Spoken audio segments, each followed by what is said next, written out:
Suppose you want to discover a particle. First, you need— Wait a second, Henry. Did you just say that you're setting out in advance to discover a particle? How is that even discovering? Isn't that a little like Europeans discovering continents where millions of people already live? I mean, it's not really discovery, is it? It's more scientific fact-checking. Exactly. Thanks for walking us through that point, John. If we're honest, we should say that the mathematical model for the Higgs was discovered in the 1960s, but the particle itself wasn't confirmed until 2012.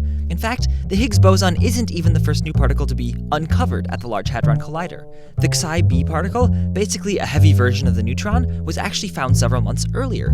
You probably didn't hear much about it because the Xi-b is just a combination of quarks that we already know exist, so it's not really that exciting. I mean, if you know about cheese, and you know about crackers, then the discovery of cheese and crackers, as delightful as it may be, isn't likely to upend your universe. But the standard model of particle physics also predicts something beyond cheese and crackers.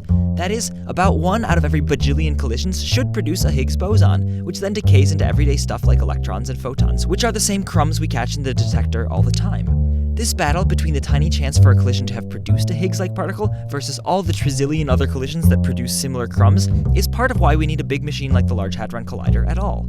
There were earlier accelerators that had enough energy to create Higgs bosons in principle, but they couldn't actually do enough collisions to be confident they were actually seeing a Higgs boson and not just an assortment of crumbs that looks by chance like it's from a Higgs boson. It's kind of like trying to find out if a 20-sided die is rigged. Maybe you suspect it's twice as likely to land on a 3 than on any of the other numbers, but how can you check? Well, that sounds easy enough. Just roll the die a few times, and if you see extra 3s, it's rigged, right? Not so fast.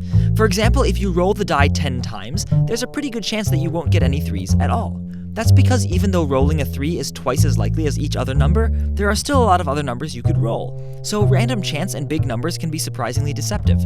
Even if you roll the die 100 times and do get an excess of 3s, this is still expected to happen with a fair die once every 50 times.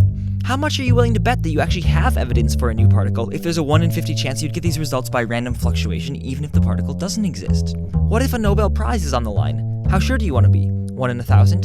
1 in 10,000? Actually, physicists are even more stringent. When we say we've discovered a particle, it's because if the particle didn't exist, there would be less than 1 in a million chance of us getting the results that we do. So if you want to convince a particle physicist that you've discovered an unfair die, you'll need to roll it over 550 times to satisfy them. And that's just to check if a 20-sided die is rigged. There are far more than 20 possible outcomes of a high-energy particle collision, so in order to be confident about announcing evidence for a new particle at the LHC, you need around 600 million collisions, every second, for 2 years. Only then can you uncork the wine to go with your cheese and crackers, and claim a successful scientific fact-checking.